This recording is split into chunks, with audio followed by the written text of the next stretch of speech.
Police officer Brett Hankinson was sentenced on Monday to 33 months in prison for violating Breonna Taylor's rights during the Kentucky raid in which she was shot and killed. The sentence was at the low end called for under federal sentencing guidelines for the charge, which carries a maximum sentence of life in prison. However, it was far more severe than the one-day sentence the Justice Department under Trump had asked for. Attorneys for Taylor said that while they were hoping for a more severe sentence, they were grateful for the decision. And even though it's not what we wanted, we thought that he should have gotten more time. We are grateful. Taylor, a Black woman, was shot and killed by Louisville, Kentucky police officers in 2020 after they used a no-knock warrant at her home. Her boyfriend, believing they were intruders, fired on the officers with a legally owned firearm, prompting them to return fire. Taylor's death, as well as the police killing of George Floyd in Minneapolis, were among the most prominent cases that sparked mass racial justice protests around the country. Hankinson was convicted by a federal jury last fall of one count of violating Taylor's civil rights. Then, in a sentencing memo last week, the DOJ's Civil Rights Division asked the judge for and downplayed Hankinson's role in the raid, saying that he, quote, did not shoot Miss Taylor and is not otherwise responsible for her death. U.S. District Judge Rebecca Grady Jennings, who handed down the sentence on Monday. Let me have it. Hold on, real quick. I thought I stopped. Hold on.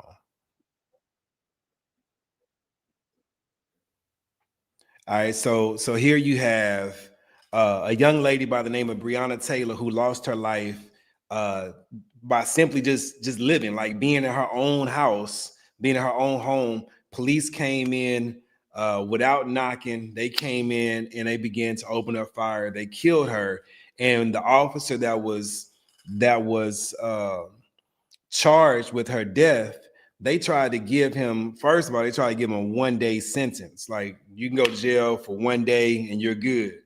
When truth of the matter, that crime warranted at prison time, like life for, being in prison for life.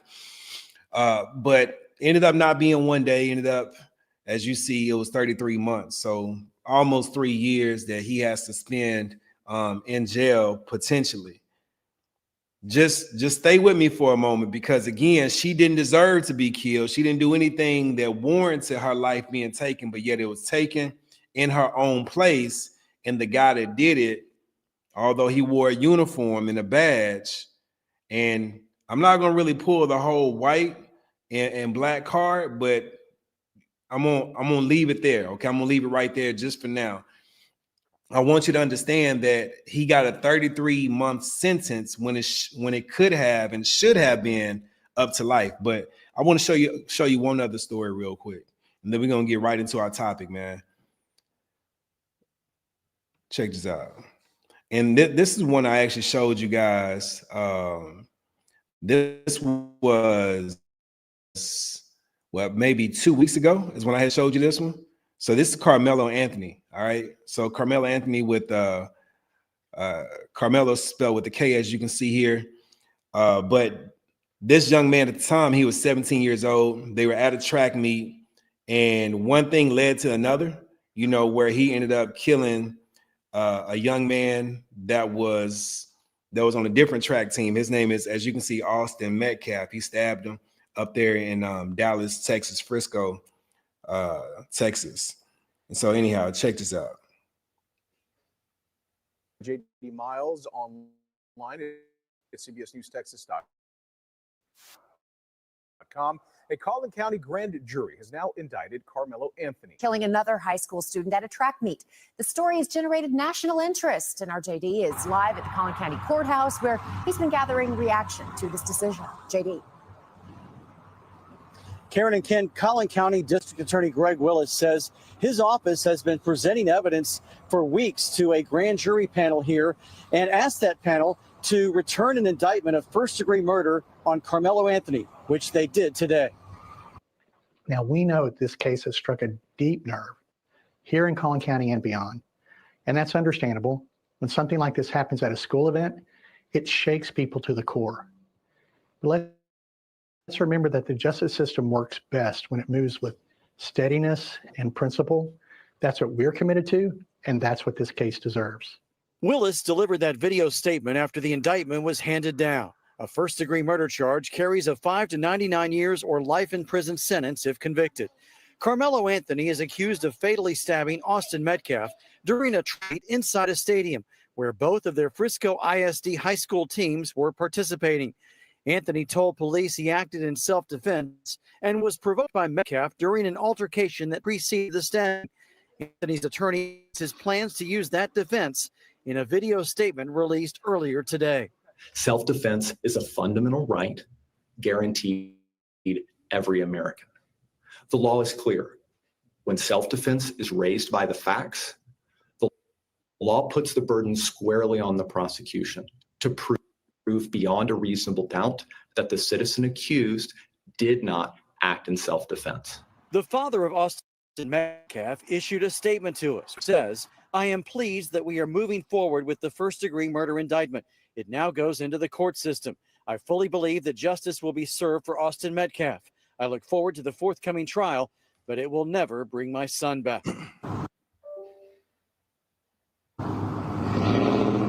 I'm told the next step in this legal process will be assigning a judge to the case, and that could happen tomorrow when we expect to get a copy of the indictment. That judge will then decide on when to speed months. And as far as a trial date, I'm told that could be well into 2026. Live in McKinney, JD Miles.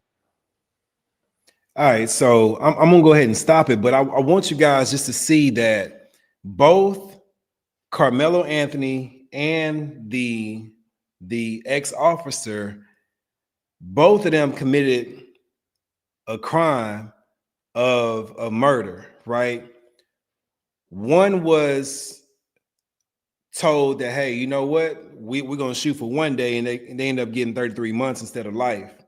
The other one now has been indicted, not charged yet, as you can see, but the likelihood of him getting a more severe punishment is pretty much up there. If we can just keep it all the way 100, like it's a good chance he's gonna have to spend way more time than the police officer did or does. And the reason why I'm saying this is because sometimes what happens, we already know that the odds may be stacked against us. We already know that there may be a system that really doesn't work equally across the board, right? We know that. And what will happen is when we choose not to own our own story, we find ourselves blaming the system. We find ourselves saying, well, nah, man, the man, he out to get me. Nah, man, like they don't really care about black people. They don't really care about men. They don't really. And while there may be some truth to that, the danger is you're going to continue to make excuses for why you're not doing what you're supposed to be doing. You're going to continue to make excuses for in lieu of actually producing results. And I don't want you to be like that, young king. Listen to me. There may be a system that's set up against you, but that does not give you the right to cut corners. That does not give you the right to compromise your standards. That does not give you the right to stop upholding your integrity. It doesn't give you the right. Now, when I think about the young man, Carmelo Anthony, of course, man, my heart goes out to him. He's a young man, black young man. On top of that, I'm like, man, dang, like I hate to see him go through that. I hate for any young person to have to go through that, honestly. But truth of the matter, he made decisions. And this is where we're getting at today. If you don't own your story, you cannot control your future. And what's crazy is a lot of people are getting a certain kind of outcome, a certain kind of results, and they have the nerve to complain that they don't like it. They have the nerve to say, you know what, man, I hate this. Okay, if you hate it so much, at what point do the decisions begin to change? If you hate it so much, at what point do you say, you know what? I'm taking ownership of of my life at this point. I'm not saying you can control everything that happened to you. We know circumstances happen. We know there's certain people that we're connected to, be it parents, be it whoever, family, whoever, right, that have brought on certain hardships that we didn't ask for. I get it. But what I'm saying for you, young king, at this point, no more pointing the finger saying, man, this person, that person, this circumstance, that event happened, and man, if that didn't happen in my life, then I wouldn't be how I am today. Like I'm mad, I'm angry. You would be too, Coach D, if that like miss me with all that. Miss me with all the making excuses. Yes, that was unfair. But just because something unfair happened to you doesn't mean you can keep pulling that card out every single time. No, you're gonna have to own it.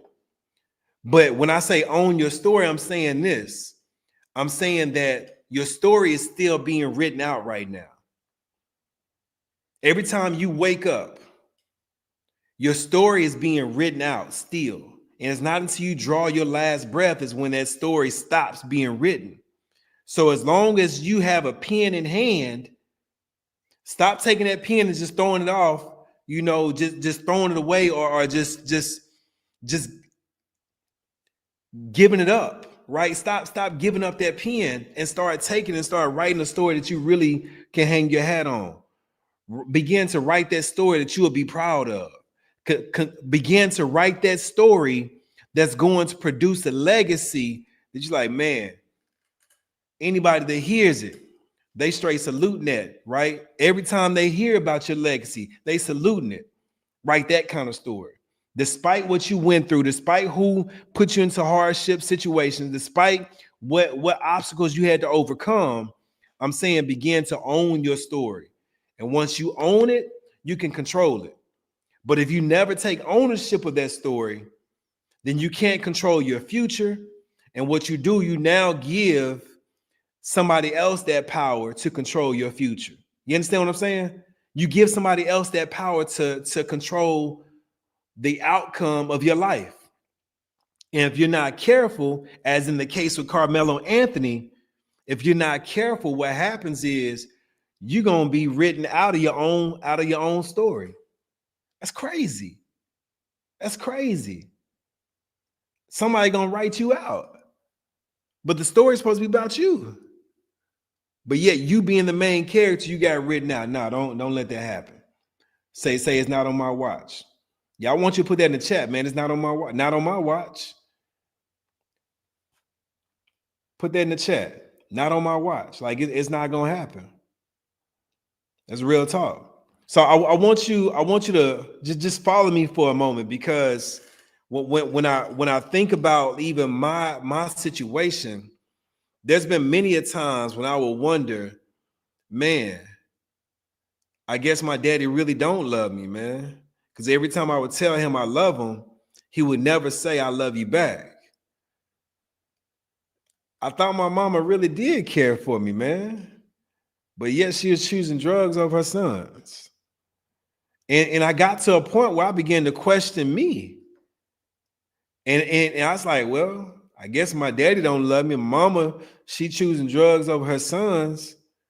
Then maybe I am I'm meant to lose. Just maybe. Maybe I'm supposed to just only have hardships in life. Maybe life is supposed to be just all bad. That's how I was thinking, man. That's how I was thinking.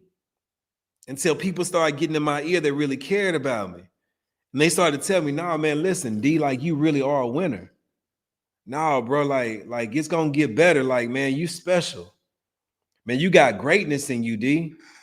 My married mama, she used to say this to me, man, one of my favorite things growing up. She would say things like this to me and Quincy, that DJ and Quincy D, that's what she called us, DJ and Quincy D. She said, y'all are mighty men, mighty young men of God. I said, ooh. I said, man, that sound good, but what does that mean, married mama? Married mama, my grandmama, right? That's my mama's mama. But I was like, well, what does that mean, Mary Mama? And she began to break it down at times, you know, what it meant. But as I got older, I began to understand what it meant to be a mighty man of God. That means you God's man, like you marked to do his business, right?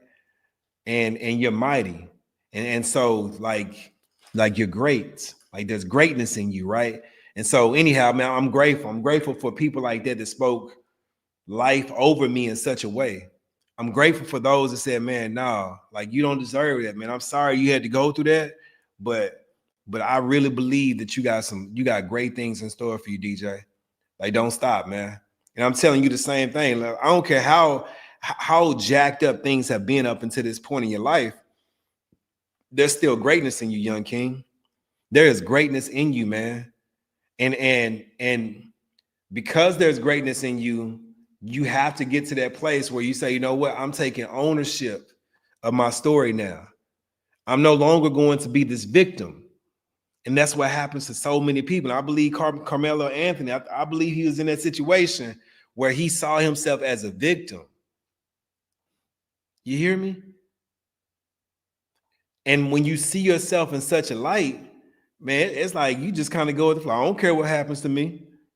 I'm going to do what I want to do anyway. Man, bump the police. Man, like I don't care what you say. Like, what you don't want this smoke? Like, we be doing like stupid stuff, man. Because we like, man, it's already bad. Like, how much worse can it get? When truth of the matter, it can get a whole lot worse. To the point where, again, you're written out your own story. And that's what you don't want, man. You got too many people counting on you. All right. So anyhow, enough of that. I want to really say that piece, but then I want to do something here, man. I want to just get right to it. And you know, for me, I'm gonna bring out the King's toolbox, man. And there's certain things I want for you to really grab hold of to what I'm about to say. Matter of fact, we'll go straight to the King's toolbox and then we'll get to the affirmation. All right. So the King's toolbox, here we go. Where we at? Yeah. All right. So first thing, I got three tools I want you to look at. First thing we're gonna do in order for us to own our story. It's hard to make a shot that you don't take, right? We know you miss 100% of the shots that you don't take. We get that. But some of us, like, we don't even know what the rim looks like. We don't even know what the goal looks like, right? And so what am I saying? I'm saying that in order for us to begin to really take control of the future, we got to know what we want the future to look like. You feel me? So the first thing when we think about the King's toolbox is this. I need you to write it down, right? Write what down, Coach D? The very thing that you want life to look like. So one of the things I used to do growing up, man, I remember it, man. I used to say things to my cousins and to my brother and even to my friends. I'm like, man, I want a wife and I want 7 kids. Like I kept imagining those things. And I don't know if I ever wrote it down, to be honest with you, but I know I kept saying it. So in my mind, like it was etched in my mind. Like I knew I wanted a wife and 7 kids. I'm talking, I wasn't even in high school yet, talking about I want a wife and 7 kids. But I kept visualizing that. And one day I got to the point where I ended up getting a wife and she gave me 5 kids. You know what I'm saying? But my point is, you gotta clarify what that vision is for you. You got to make it plain. And too many of us, we going through life, we don't even really know what we want. And what's crazy is some of us, we got the nerve to try to borrow somebody else's vision. It's like we want what they want. We heard our homeboy, or we heard somebody in our family or whatever. We saw somebody on TV or heard somebody we listened to, you know, and we listened to their music and we heard them talking about this, what they want. And we started trying to borrow somebody else's vision. Man, can you stop, please? Like, stop trying to copy somebody else's like vision. Like, that's them. You got your own desires. And I want you for a moment just to stop, man, and begin to think, okay, what do I really want? That's the first step. That's the first step we're going to do to begin to take ownership of our story and begin to control our future. We're going to actually sit down and envision, what do I really want? The reason why I kept saying I wanted a wife and 7 kids, because I realized the love that I didn't get from my parents, or I felt like I wasn't getting, because they showed me love, truth be told. They did. It was just in their own way. It wasn't the way that I wanted them to show me. But nonetheless, the pain that I was feeling, that's what birthed the vision that I had for myself. When I said I want a wife and 7 kids, I'm going back to the pain. I'm like, man, I want a solution to this. And to me, one of the first pains that I had was when mom and dad had split. My mom and dad ended up splitting when I was 4 years old, man. And I'm already torn. Like, do I go to mama? Do I pledge my allegiance to my mama, or do I pledge my allegiance to my daddy? Right? Like, I'm torn, and I hated that. So again, in my mind, I'm like, no, I don't want to put my kids through that. I want to make sure I give them what I didn't get, and that's to have loving parents in their lives. And then I want to have 7 kids, man. I want to have as many kids as I can to be able to show them the type of stuff that I felt like I missed out on. That's where the vision came from. It came from the pain. Your vision may come from your pain, young king. And if it does, like, I ain't tripping off of that, because at least you're trying to bring some type of resolution to the issues you're going through instead of playing victim. I'd rather you take that pain and start to begin to create this vision. Like, I look at my man, VJ Edgecombe, you know, who spent his freshman year playing basketball for Baylor men's basketball, and then he ended up getting drafted number 3 in the NBA draft this past month. My man got drafted number 3. But if you hear his story, he told the story of how his mama had raised the kids with no electricity for 6-7 years. So out of that pain, he said, you know what? I know what I'm going to do for you, mama. I know what I'm going to do for my family. And he began to create this vision from the pain. Some of y'all, what you're doing, you're experiencing the pain, but you're not trying to do anything to resolve the pain. You just complaining. Or you pouting. Or you just kind of going with the flow, and you keep trying to pull that card. I'm telling you, man, stop doing that. At this point, what I want for you to do is I'm serious. When we get off of this live, I want you just to shut everything down, all the noise, grab a pen and paper, man, and just begin to write. What do you want life to look like for you? 5 years, 10 years, 30 years down the road. What does life look like for you? Do that. That's the first thing from the King's Toolbox. All right, that's the first thing. The second thing I want you to do, man, is begin to just write out the stuff that you're going through. Write out what you're going through. Y'all see the book back there, man. Today I Win When Tests Go Beyond the Classroom. Amazon bestseller. I want to be, matter of fact, I want to be able to give it to you. So for those that tag right now, I want you to put this in the comment. I own my story. Like, just put that, I own my story. And for anybody that puts that in the comment, what we gonna do, we gonna get with you, man. And I want to be able to give you my book, the ebook for free. I just want to get that to you for free. So just drop that in the comment. I own my story. All right, I own my story. We're gonna make sure we get that to you. But nonetheless, in that book, what I had begun to do, I started writing out the stuff that I was going through. And what we don't understand is when we begin to write, when we begin to talk, man, we're releasing that. We're releasing it, like we getting that off our chest, man. And the more we can do that, the more progress we begin to make in that situation. So anyway, I want you to take some time to begin to journal. You start feeling that stuff and it's heavy, man, start writing about it. And if you're not really nice with the pen, that's okay. Just still write. Or grab your phone and start recording, start talking it out. Man, today I'm not really feeling good because I'm over here thinking about this memory and name that memory. Man, the time when I went to go hug my daddy, man, like, dang, my daddy didn't even give me a hug back. When I told him that I love him, man, he never told me that he loved me back in that recording. But continue to journal, whether you speak it or whether you write it. I need you to journal that thing, get it out. All right. So that's number one. Number one is for you to begin to write it down. All right, write it down. Write down the vision and then begin to write out that pain that you're feeling. Write it. All right. Number two, I need you to stop saying, that's just how I am. That's not just how you are. That's not. Well, I'm always getting an attitude. That's just how I am. Well, I'm always quitting stuff. That's just how I am. Stop, bro. I just cut corners, man. I get lazy. That's just how I am. Stop. That's not who you are, right? Those are choices that you've been making, but that's not who you are. And you know that. So we gonna call a spade, man. You are great, right?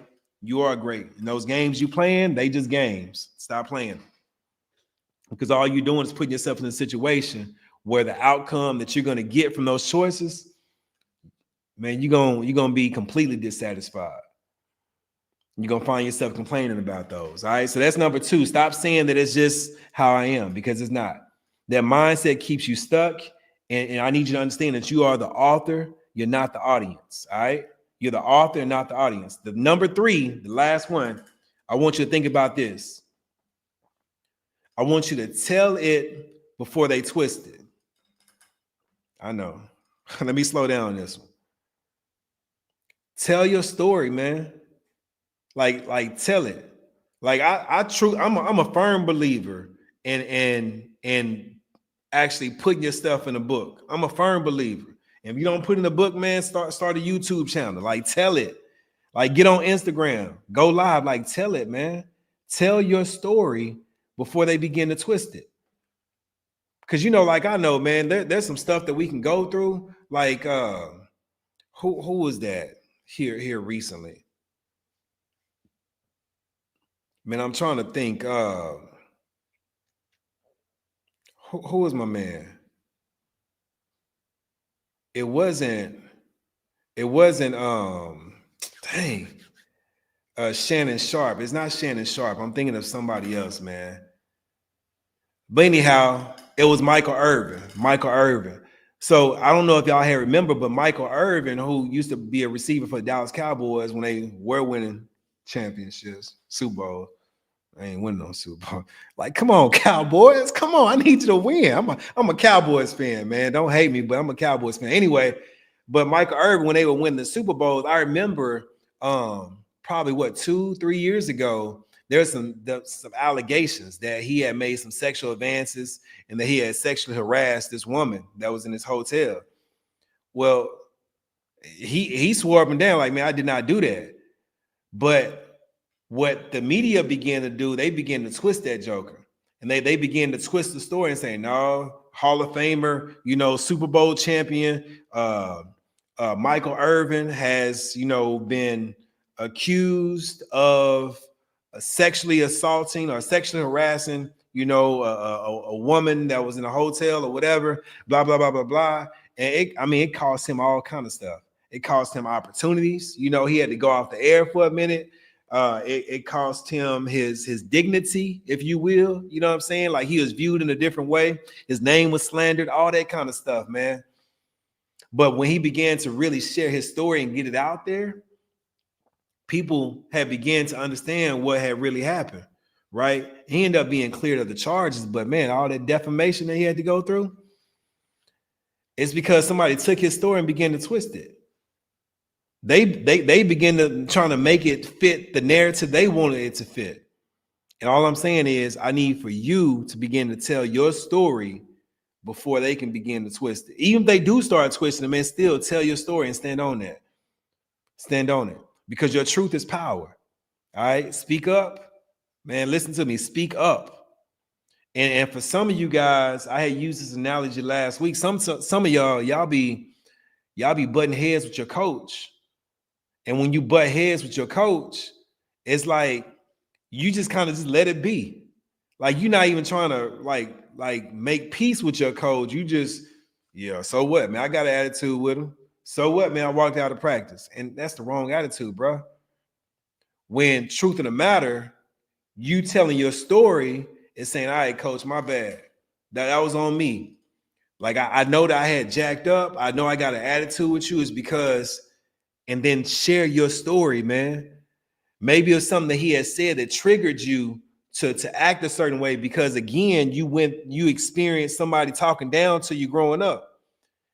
And every time somebody talked down to you, you felt like, man, I never fought back. Like I never stood up for myself, but now I'm trying to stand up for myself. But you're just doing it out of context. Your coach is there to get on your butt. Like he's there to train you up. He's there to get you right. Right. And so when he gets on you, a lot of times, if he's doing it right, he's doing it out of love. Right. And so my whole point is begin to tell your story. Because the minute you can begin to tell your story, well, this is why I did what I did. Now for the coach, it clicks. It don't mean he's not going to make you do whatever the consequence is. You still going to probably have that consequence. But going forward, he has a better understanding as to why you do what you do. Whereas if you just kept silent, he's just going to assume, oh man, you just being a knucklehead. Like you really being you being cancerous for the team. And before we let that cancer spread throughout this team, we're going to cut you. That's what we're going to do. We're going to let you go. And that's not really what you want. So tell your story before they twist it. You got me? And I got to say this, man, because some of us, we don't even like being vulnerable, but that's what it's going to take. You telling your story is going to put you in a vulnerable situation. Yeah, people can take what you said and they can begin to use it against you. But if you are true or are telling the truth, listen, it's okay. It's okay if they try to use that against you. It's okay because that vulnerability, it ain't weakness in the end. It's you taking ownership. And that's what you can lay your hat on or hang your hat on. All right. So with all that being said, man, I want you to really take those three things into consideration. Again, the first one, when we talk about owning our story, the first thing we want to do is make sure we write it down and then write it down again. All right. Whether we're writing down our vision or whether we're writing down those moments when we're feeling pain, we write that stuff down. We journal it. The second thing we want to do is to make sure we stop saying that's just how I am. That's not just how you are. You're bigger than that. You're better than your circumstances, right? You're better than the mistakes you made. You're better than that, for real. And the third thing, make sure we tell our story before they have a chance to twist it. All right. So now let's get to our affirmation, man. And we're going to get ready to get up out of here. All right. So say this with me, but say it with your chest. Say this with me. All right. I own my story. I hold the pen. My future is mine. I won't fold again. Let's say it again. I own my story. I hold the pen. My future is mine. I won't fold again. I break the cycles. I rise, I lead. My scars don't stop me. They help me succeed. All right. Again, I break the cycles. I rise, I lead. My scars don't stop me. They help me succeed. Yep. Like I say, man, I want to make sure I give you one of these books right here, man. Today I win with Tesco Beyond the Classroom. So make sure you do drop the comment in there. I own my story, right? I own my story. Yep. And I'll make sure we get that over to you. Remember what I told you guys. Listen to me. You are a winner. You are a winner. But winning is the choice, man. Whatever you do, do not quit. I think we're gonna go to 8:15 on Tuesdays, man. I'm kind of liking this. I'm kind of liking the time frame. I think we might just move it to 8:15 on Tuesdays instead of 6. And forgive me for today. I had to go at this time simply because I got my son. We're putting him getting him situated for college. We had orientation, so yeah, man. Orientation got me having to reschedule this until 8:15. But no, it's all good. Like I really no complaints over here. No complaints. Let's see. Hold on. My man said, yeah, 7 kids. See, Dot, no doubt, man. 7 kids. But Tom is 5. That's where we at. And I got you on that, bro. I got you. See, Dot said, I own my story. Real talk. Yep. Appreciate it, bro. Appreciate it. Hold on. I see what he said, man. I know, man. It's hard being, bruh. Who you telling? Who you telling, man? I get it. Nah, but remember again, that's my time right now, y'all. Tune in next Tuesday for Real Talk Tuesday, 8:15 p.m. We getting it in. Make sure again that you subscribe to this channel. Like this video, share it, man, with another brother who can stand to hear this, like for real. All right. And last but not least, I want to just give a quick shout out to the sponsor of the week. Man, I definitely appreciate you guys. University Kia right here in Waco, Texas, University Kia dealership. You guys have been amazing. I appreciate you guys not just sponsoring this podcast, but also sponsoring our initiative, Hope for the Underdogs, where we're going into all the juvenile detention centers, all the youth correctional facilities throughout the state of Texas. And man, we're going to speak life to them. And after we speak life to them, we're going to drop that book into their hands. We're going to drop some other books that some of our high school students have written with us. We're going to drop it into their hands. Why do we do that? Because we heard that 70 to 80% of those that are locked up, they can't read at a 4th grade level. Half of them, when they get out, they're going to end up right back in there within 3 years. So we're like, all right, if we're going to keep them from going back in, let's get their reading literacy up. Let's get them to the place where they begin to have a love for learning. So give them books that share the hardships that I talk about, that I went through, that share some of the hardships that these students have went through, that I've coached up. And we're sharing some game with them. We're letting them see, okay, this is how we got past it, right? So now it's stories they can connect with, that they can connect with the stories. Guess what? Now, hopefully they begin to find a love for reading. That love for reading turns to love for learning. Love for learning will shift the mindset. It will shift the belief system. And so when they get out, they're way less likely to end up back in there. So Hope for the Underdogs. We appreciate you, University Kia, for sponsoring Hope for the Underdogs, helping us put books in the hands of these young men that are locked up in these detention centers and these youth correctional facilities. But again, until next time, y'all, this is Coach D. I'm out.